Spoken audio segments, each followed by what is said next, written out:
नमस्कार दोस्तों, मैं हूं आशीष प्रताप और अब मैं चर्चा करूंगा हिंदी के मॉडल के पेपर के बारे में।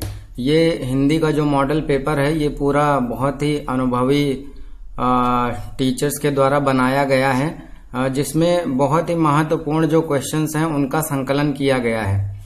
तो उम्मीद करता हूं कि परीक्षा में आप लोगों को इससे संबंधित कुछ प्रश्न मिलेंगे इसी से मिलते जुलते हुए। तो आइए देखते हैं।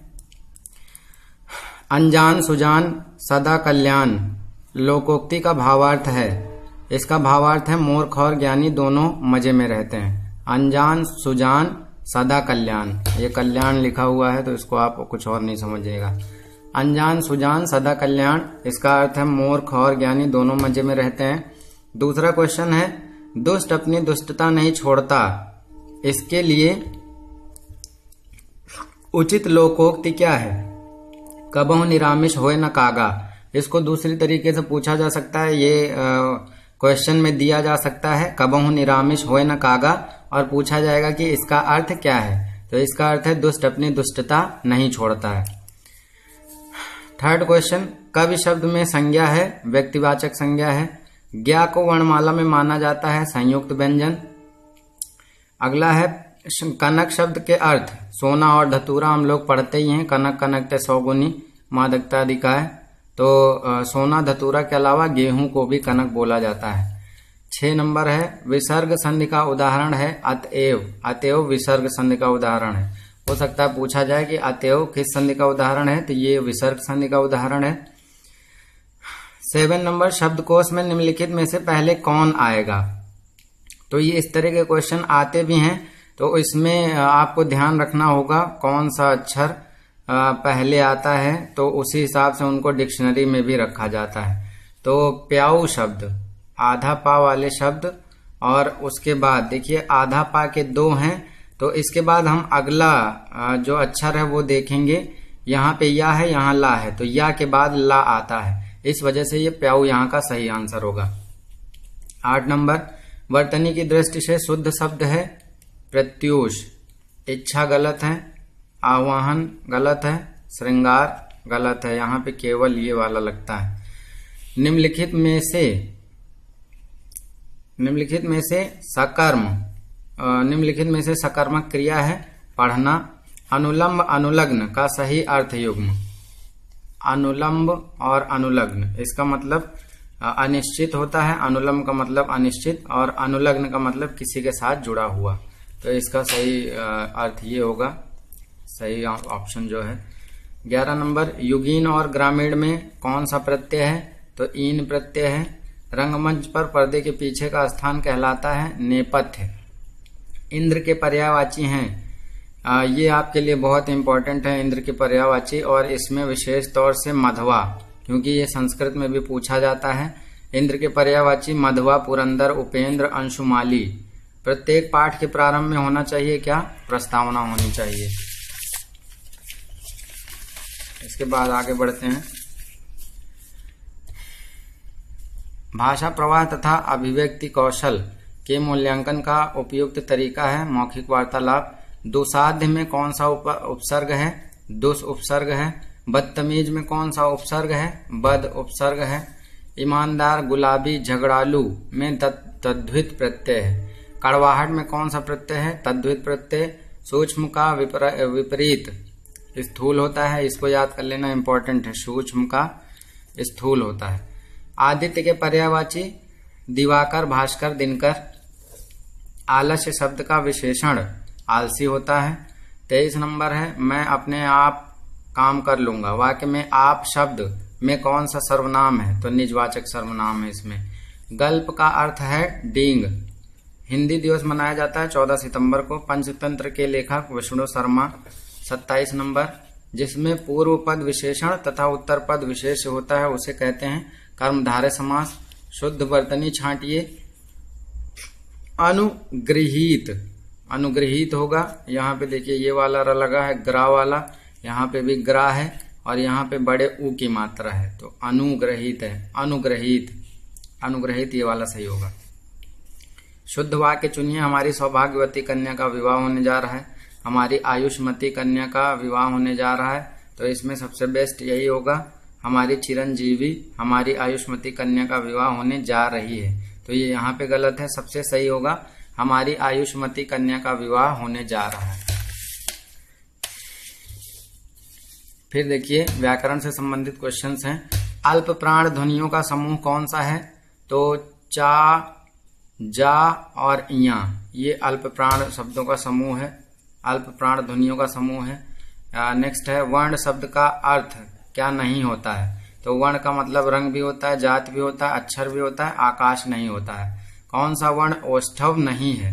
वा, उ, आ, डा, ये ओष्ठव शब्द नहीं है। ओ, वा, उ, ओ के शब्द में री स्वर नहीं है। कृपा में है, कृष्ण में है, दृष्टि में है, रिवाज में नहीं है। इसके बाद अगला देखते हैं। दो भिन्न भाषाओं के मेल से बना शब्द कहलाता है संकर। और इसके बाद छठवां है शुद्ध शब्द है कार्यक्रम, अनधिकार, विच्छिन्न, आशीर्वाद, आशीर्वाद लिखा है यहाँ पे, विच्छिन्न गलत लिखा है, सही है कार्यक्रम। किन ध्वनियों को अनुस्वार कहा जाता है? स्वर के बाद में आने वाली नासिक ध्वनियां, इनको अनुस्वार कहा जाता है। अगला है कौन वर्ण घोष नहीं है? तो छा वर्ण घोष नहीं है। हिंदी दिवस कब मनाया जाता है? 14 सितंबर को मनाया जाता है। घुड़सवार शब्द निम्न में से क्या है? यौगिक शब्द है। वियोगी होगा पहला कवि, आह से उपजा होगा गान, ये किसकी पंक्तियां हैं? तो ये सुमित्रा नंदन पंत की हैं। योगी से वियोगी होगा पहला कवि, आह से उपजा होगा ज्ञान, सुमित्रा नंदन पंत की हैं। नेक्स्ट है महात्मा गांधी में अमूल्य गुण थे, इस वाक्य में अमूल्य शब्द है, विशेषण है। संविधान के किस अनुच्छेद में हिंदी को राजभाषा माना गया है? अनुच्छेद 343 में राजभाषा माना गया है। वस्तु, स्थान, भाव या विचार के द्योतक शब्द को क्या कहते हैं? तो इसको संज्ञा कहते हैं। ताजमहल स्थापत्य कला का अद्भुत नमूना है। भाषा की सबसे छोटी इकाई को कहते हैं वर्ण, भाषा की सबसे छोटी इकाई को वर्ण कहा जाता है। इसके बाद निम्नलिखित शब्दों में कौन सा शब्द संज्ञा है? तो क्रोध संज्ञा है। तत्सम शब्द है आम्र, आम्र तत्सम का मतलब होता है शुद्ध, तो आम्र शुद्ध है। दूध, शहीद और खिड़की ये तीनों ही अशुद्ध या तद्भव कह सकते हैं।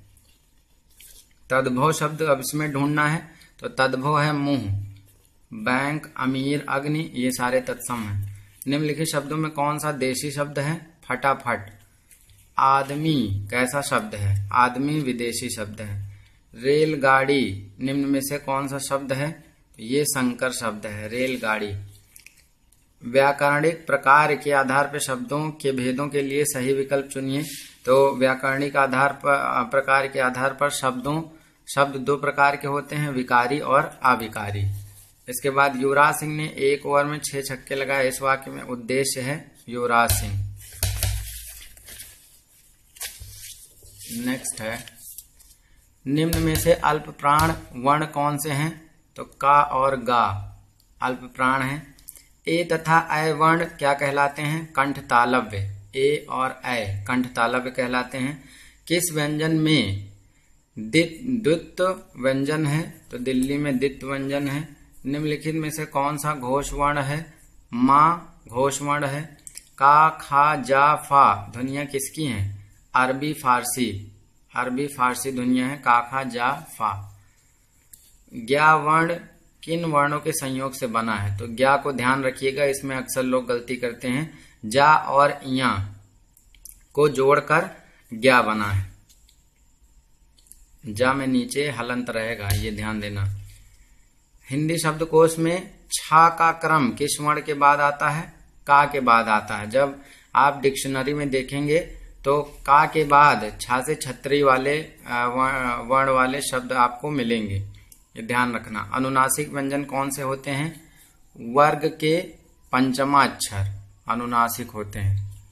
वर्ण के पंचम अक्षर यानी पंचम अक्षर।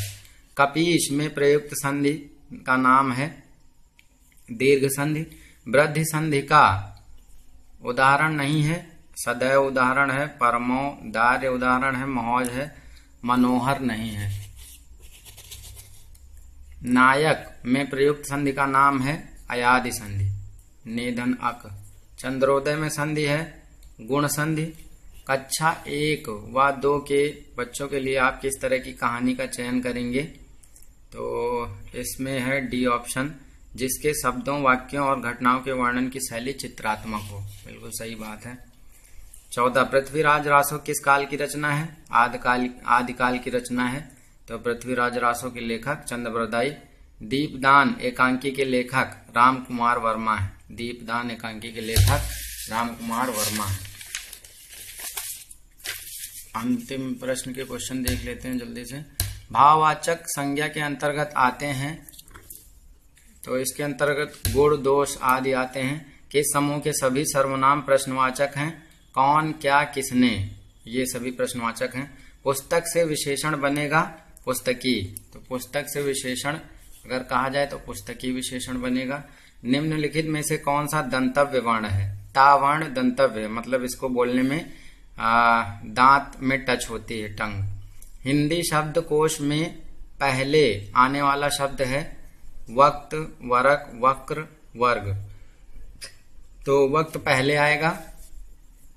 व्यक्ति को किंग कर्तव्य विमूढ़ बना देती है, क्या, दुविधा व्यक्ति को किंग कर्तव्य विमूढ़ बना देती है। निम्नलिखित में योग रूढ़ शब्द चुनिए।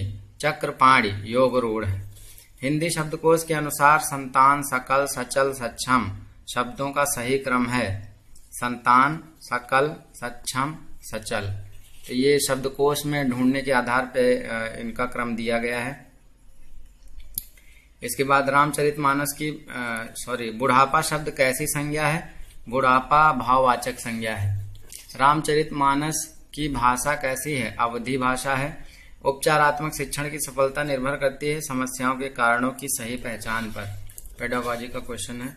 बच्चों में सीखने से होने वाला प्रभावपूर्ण परिवर्तन है व्यवहार परिवर्तन। कौन सा महीना भाद्रपद महीने के बाद आता है, तो सावन, भादो, अश्विन।